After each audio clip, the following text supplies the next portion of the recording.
네, 현명님, 주책 1등 하셨습니다. 덴토피아님, 어서오시고, 봉삼님, 윤영님, 푸른초원님, 자주 뵙겠습니다. 연수님, 자주 뵙겠습니다. 네, 오늘은 또 우리 아쉬운 얘기인데요. 2023년 올해 마지막 방송입니다. 세월이 또 갑니다. 참. 이런 얘기 자꾸 드리면 안 되지만, 저도 올해는 참 나이를 느끼는 해인데요. 올해는 여러분과 사실 방송하면서 지난번에 사실 제가 그래프톤이란 단어가 생각이 안 나더라고요.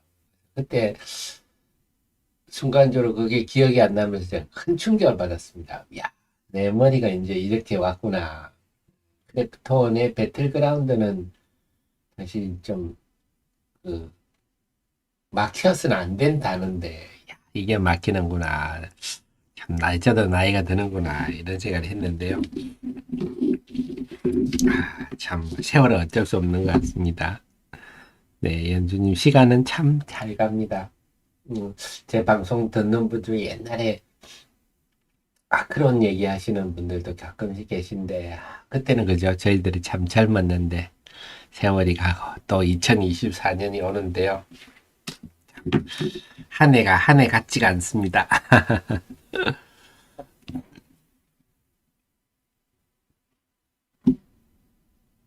자, 지금 34분 7천대 35분에 시작할게요.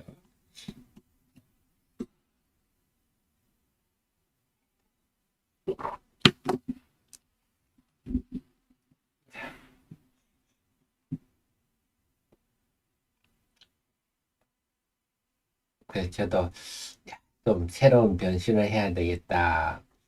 예전처럼 고집스럽게 새벽까지 앉으면서 막 하루에 두세 종목 분석하려고 애쓰지 말고, 또 시장 변화가 워낙 빠르기 때문에 저도 조금 라이트하게 빨라져야 되겠다 이런 생각을 하는데요.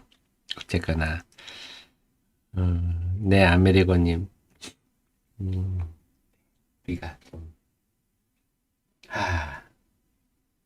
세월은 세월이고요. 우리가 행복한 네, 8시 35분입니다. 아템 경제TV 온 12월 26일 화요일입니다. 내일 모레는 폐장일이고요. 여러분의 방송은 올해 방송은 오늘이 마지막이고, 새해 개장 방송 때 뵙도록 하겠습니다. 오늘이 마지막 방송이다. 미리 말씀을 드리고요. 자, 오늘은 또 마지막 방송이기도 하지만, 오늘은 배당부 마지막 날이기도 합니다. 오늘 주식을 사면은 배당을 받을 수 있고, 두총도 참가할 수 있고, 그러니까 내일은 그 권리가 사라지기 때문에 내일은 배당락을 합니다. 자, 그런 날인데요. 그 얘기를 좀 해볼게요. 오늘은 배당부 마지막 날이어서 어떻게 대응해야 할 것인가. 자, 그러니까 오늘 결국은 제일 고민이 주식을 갖고 새를 맞을지 아니면 현금을 갖고 새를 맞을지 그 결정을 해야 됩니다. 그래서 지금 최근 2년 동안 배당부인 날은 다 올랐습니다. 특히 고타가 많이 올랐네요. 그래서 오늘은 대체로 오르는 경향이 있다.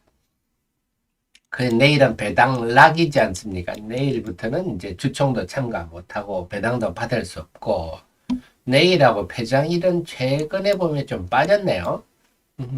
최근 2년 동안은요. 그 다음에 새해 개장일은 고만고만 하고요.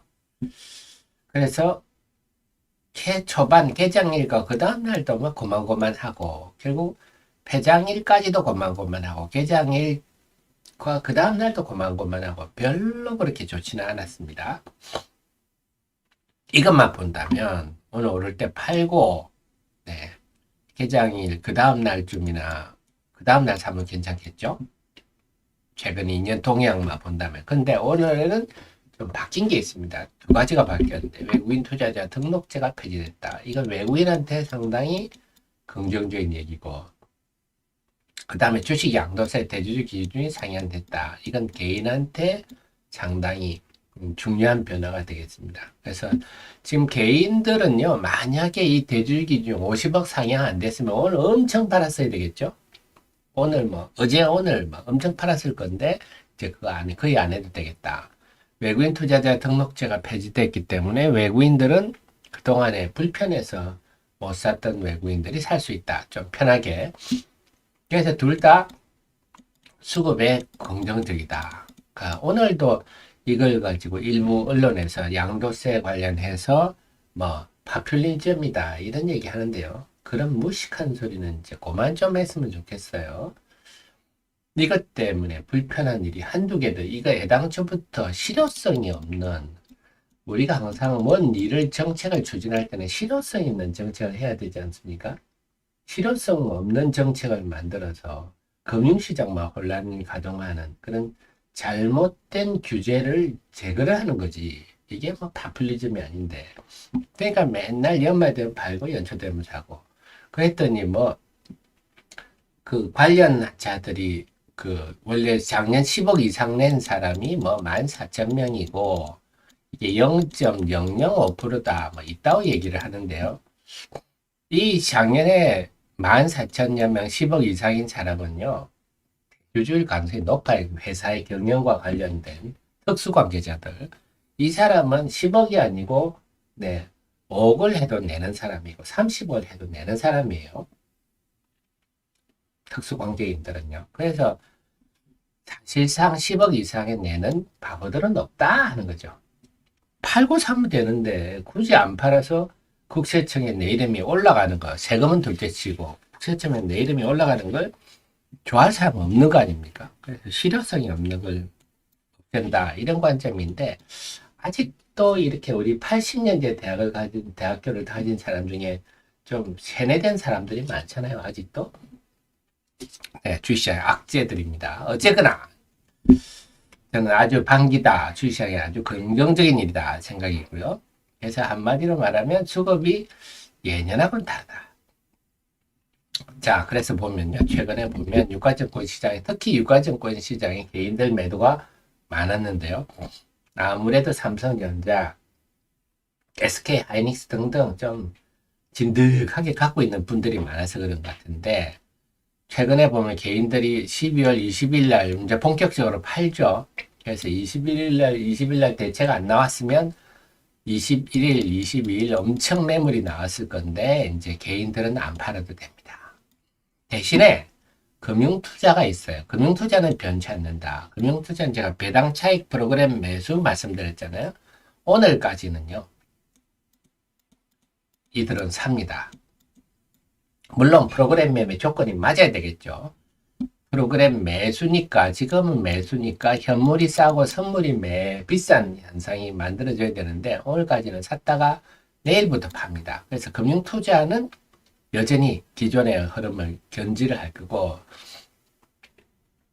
자 외국인들은 좀 투자 등록제는 아무래도 지금은 다들 큰 펀드들은 다 북클로징 했거든요. 웬만한 펀드들은 북클로징 했기 때문에 매매를 잘 안 해요. 그래서 새해 외국인들은 매수를 할 거다. 그래서 지금 현재로 오늘만 본다면 개인들의 매도가 급감했다. 이거는 긍정적입니다. 하지만 그렇다고 해서 이거는 긍정적이지만 예년보다 낫지만 금융투자의 태도는 변화가 없다. 그래서 오늘까지는 괜찮지만 내일은 네, 금융투자가 대거 프로그램 매도를 할 가능성이 높고 그래서 이 개인들이 얼마나 살지는 모르지만 원래대로 한다면 개인들은요 내일부터 대거 예년의 경우 대거 네 최근에 판 거 내일 사는 거죠. 그랬는데 얼마나 살지는 모르겠어요. 덜 팔았으니까 좀 덜 사겠죠. 그래서 내일 시장의 관건은 금융투자가 오늘까지는 수급이 단기적으로 좋은데 내일은 조금 애매하다. 자, 그래서 본다면요. 다만 그동안 보면 금융투자들이 본다면요. 말씀드렸듯이 네, 오늘과 내일이 아주 다릅니다. 그래서 오늘까지는 삽니다. 그러다가 내일부터 바로 파는데요. 이런 현상이 2021년 말 2년 초 경우에는 1월 14일까지 전개됐고 2022년 말 23년처는 1월 6일까지 전개가 됐습니다. 그러니까 올해도 이 패턴은 반복된다. 이거는 뭐 기계적으로 전개되는 일이라서 네. 요거는 기억을 해두세요. 금융투자는 내일부터는 대량 매도로 나선다. 자, 그래서 지금 전체 코스닥 시장 같은 경우는 유가증권 시장보다는 프로그램 매매가 좀 파생 시장이 덜 발달돼 있어 덜합니다. 덜한데 개인들도 올해는 코스닥 시장에는 그렇게 많이 매도를 하지 않았어요. 그 다음에 금융투자가 보통 이 시간에는 매수를 하는데요. 지난 이틀권은 큰 폭순 매도를 해서 이것도 참 특이한 일입니다. 코스피는 프로그램 매수랑 코스닥은 프로그램 매도가 나와서 좀 코스닥 시장은 금융투자와 개인 간의 뚜렷한 흐름이 별로 보이지 않는다. 그렇습니다. 그래서 결론은 어쨌거나 저쨌거나 변치 않는 거는 금융투자는 변치 않는다. 그래서 이건 단기적으로 영향을 줄 수 있다. 오늘까지는 매수하다가 내일부터는 대거 쏟아낼 가능성이 있다. 이거는 변함이 없어요. 그렇다면 단기 초단기적으로 본다면 오늘은 현금 비중을 높이는 게 맞지 않느냐. 하지만 내일부터는요. 눈을 동그랗게 뜨고 좀 쳐다봐야 돼요. 여차하면 다시 사놓는다. 이런 마음으로 다시 보시는 게 필요하다. 왜냐? 개인과 개인은 개념과 다르기 때문에. 그리고 그 다음에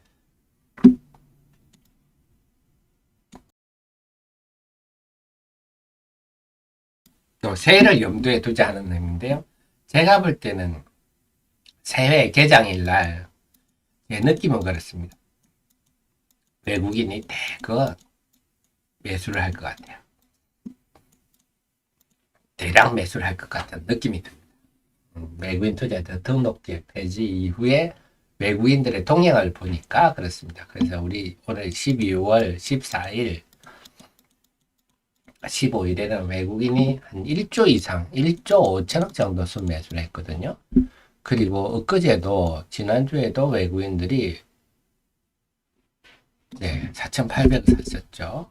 12월 20일. 그래서 통상 외국인이 연말에 이렇게 주식을 살 만한 상황이 아닌데 산 걸로 봤을 때는 새해 재장 초반부터 순매수를 할 가능성이 높아서 그걸 염두에 둔다면 일단은 오늘은 좀 많이 오르면 현금화를 하고 내일부터 금융투자의 프로그램 매도가 되게 쏟아나올 가능성이 높기 때문에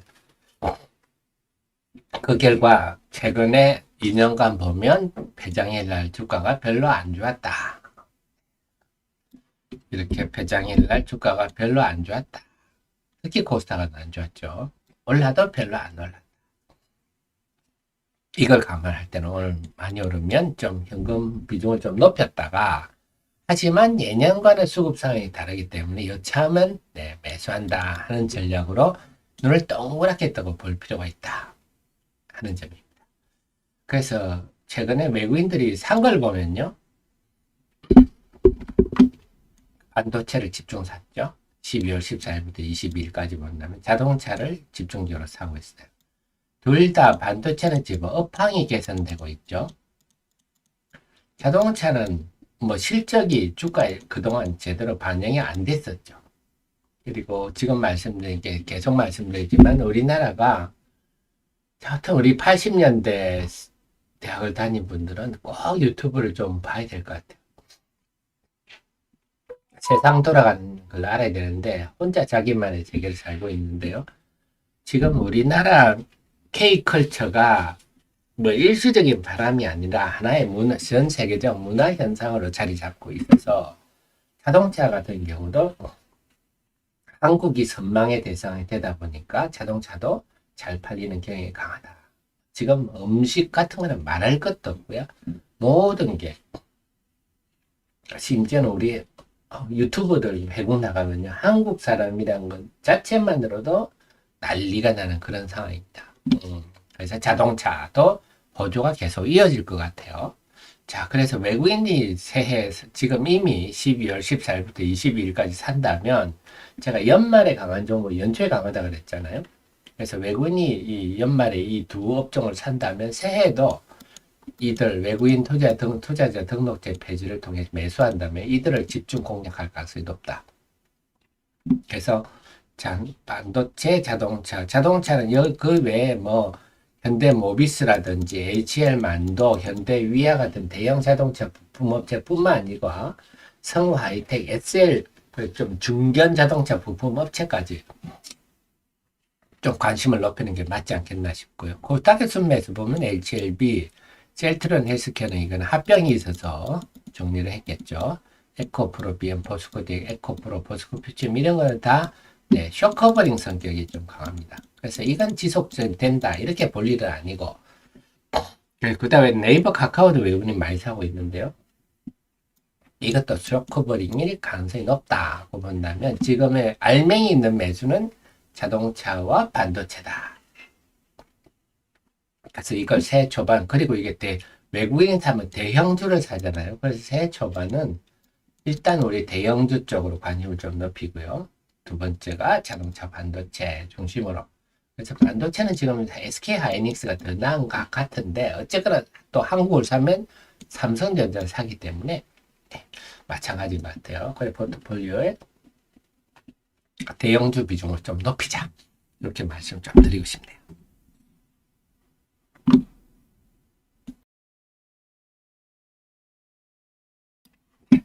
그래서 결론적으로 오늘은 좀 많이 여러분이 현금 비중을 좀 높였다가 내일부터 시장 돌아가는 상황을 보다가 혹시 시장이 그렇게 밀리지 않는다 싶으면 자동차 반도체 중심으로 사서 새해를 맞는 것은 괜찮지 않겠느냐 이런 생각을 합니다. 자동차 반도체 중심으로.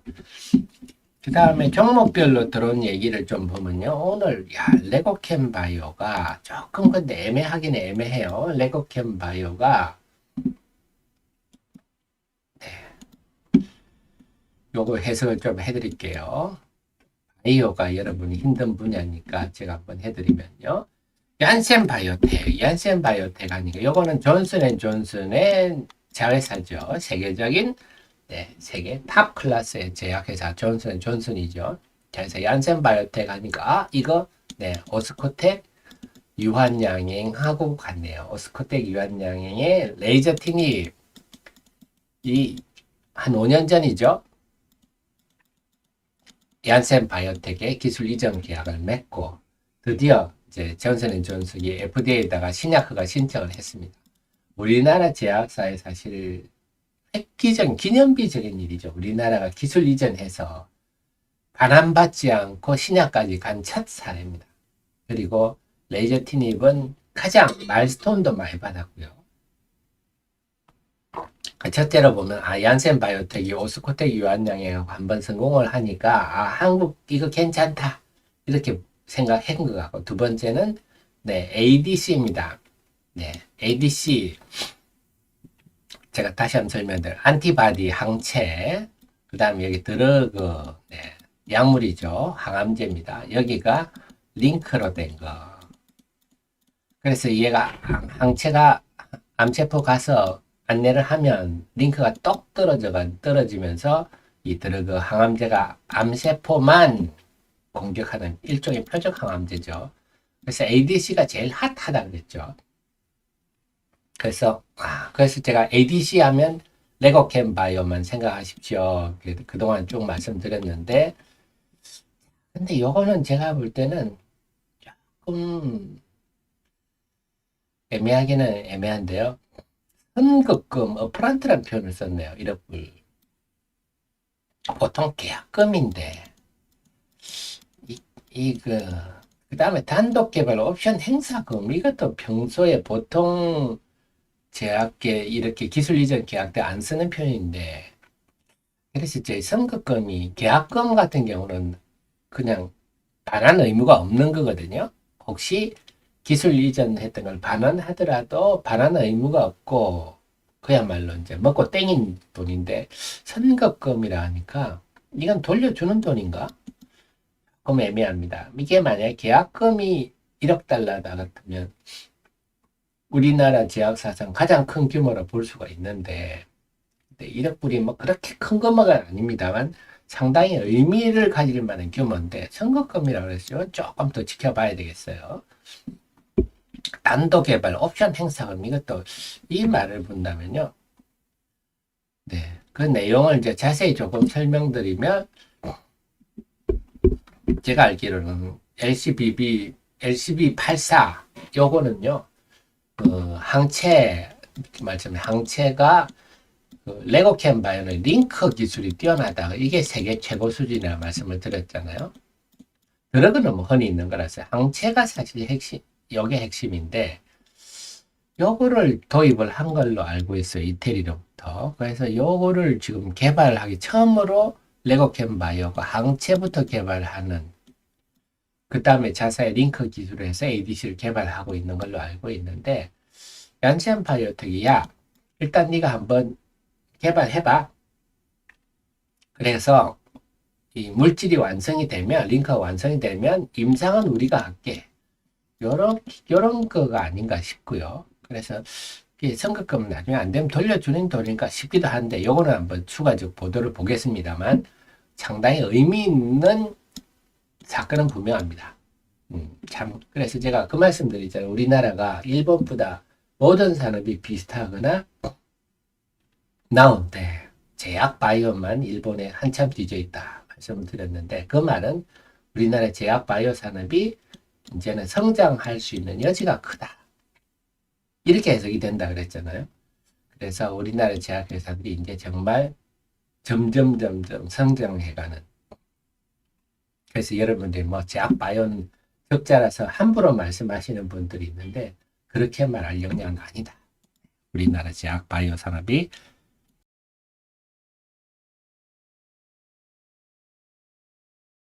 올해가 좀 한 획을 그은 것 같습니다. 레이저 티닙부터. 자, 레고캠 바이오가 그래서 이 본인도 지금 주가도 강세지만 제약 바이오 산업 전반에 곧 좀 작용할지 한번 지켜봐야 되겠고요. 그 다음에 참 게임주들이 참 요즘 주식 무섭습니다. 이게 한 달 동안 열심히 올라온 거 그냥 하루에 싹 다 털어먹는 건데 중국이 규제를 했죠. 중국이 규제한 거는 RPG 게임이 리니지류의 게임. 즉 뭐냐면 소수의 가금이나 리니지의 매출의 대부분은요 0.5% 소수의 헤비 유저들이 다 매출을 하는 거예요. 그래서 리니지류 게임은 상당히 타격을 입는 거고 크래프톤 배틀그라운드 같은 경우는 배틀그라운드는 그 스킨 뭐 군복이라든지 짜잘한 총이라든지 그거 몇천 원에 팔아먹는 거라서 배틀그라운드류의 게임은 그렇게 영향이 없고 리니지류의 RPG 게임은 영향이 큽니다. 그래서 어쨌거나 금요일 다 빠지고 근데 이게 참 독재 국가들은 그렇죠. 명분을 뭘로 하든지 어쨌거나 이 온라인 게임을 규제하는 거예요. 제가 볼 때는 독재자들은요. 지금 중국이 시진핑 주석이 중국 국민들이 다 풍요로워졌다. 한 2년 전에 그랬나요? 그랬더니 이 고 리커창 총리가 중국 국민의 6억 명이 한 달에 19만 원 소득을 못 올리고 있다. 여전히 가난하다. 빨리 우리가 경제를 성장시켜야 된다. 이렇게 얘기를 해가지고 시진핑의 반기를 들었다 그럴까요? 그래서 그런지 최근에 리커창 총리가 이제 심장마비로 사망을 했는데요. 우리가 그 러시안 돌연사 증후군이라는 표현이 있습니다. 러시안 돌연사 증후군 뭐냐? 우리가 그 푸틴의 반기를 든 우크라이나 전쟁에 대해서 부정적 얘기를 하든지 푸틴의 독재에 대해서 부정적 얘기를 한 기업인 전직 고위 관료들 한 50여 명이 죽었어요. 갑자기 죽었어요. 돌연사를 했는데 반 정도가 심장마비고 반 정도가 추락사입니다. 그래서 심장마비로 우리가 죽으면 뭐 병으로 죽었다 이렇게 얘기를 하지만 사실은 암살일 가능성이 높습니다. 우리나라도 최근에 보면 그 일부 사건과 관련된 사람들이 몇 사람이 이런 식으로 죽잖아요. 이렇게 좀 이런 거 우리가 경각심을 가져야 되는데요. 리커창 총리도 심장마비로 죽었잖아요. 그래서 이런 얘기를 하니까 이게 암살설 이런 얘기도 있는데 어쨌거나 독재자들은 이 정책을 지금 그래서 온라인을 통해서 중국에 대해서 지금 방간첩법을 통해서 유튜브를 보면요. 중국 사회 혼란 뭐 너무 살기 힘들어요 하는 거 올라오는 거 전부 다 삭제고요. 이제 그런 것도 다 방간첩법으로 처단하겠다. 온라인이 가장 큰 문제가 여기가 채팅 기능이 되잖아요. 그래서 계속 규제를 하고 있습니다. 그래서 어쨌거나 중국이 다시 뭐 정책을 의견을 다시 수렴한다 이런 얘기가 나오지만 요거는 좀 타격은 있을 것 같아요. 그래서 개인주들이 좀 타격을 입었다. 뭐 우리 지금 다시 판호가 몇 개 받긴 했습니다만 그걸로 넘어갈 일은 아닌 것 같아요. 그러니까 게임주는 조금 어둡다 이런 생각을 합니다. 자, 그 다음에 워렌 버핏님 하리리폰에 자, 그거는요, 제가 여러분께 도움되는 거는, 제가 차트 보고, 여러분들 말장난하는 사람이 아니라, 업종 테마 분석이나 이슈 분석에 들어가면요, 1년 전에 제가 이 시기에 작년 추석 때 공부를 했던 것들, 네, 다 자료를 올려놨거든요. 수산화 리튬에 대해서도 했고, 작년 추석 때 제가 다 요 내용들은 어디 가도 없습니다. 이 내용들을 여러분이 한번 읽어보시면 전략이 충분히 쓰실 겁니다. 그래서 이게 본질적인 문제거든요. 본질적인 문제. 지금 일시 수급적 문제로 저러고 있는데 저는 본질이 흔들림이 없다고 저는 판단하고 있어요. 그동안에 본다면. 그래서 요 내용들을 한번 여러분들이 읽어보시면 그 어떤 정권서 자료도 없으니까요. 하 대표가 1년 전에 초기부터 수산화 리튬을 공부해서 여러분 쉽게 만든 자료이기 때문에 이거 보시면 저는 충분히 투자 판단이 가능하시다. 이렇게 생각입니다. 자, 30초 남았는데요. 30초 후에 개장 방송 시작하겠습니다.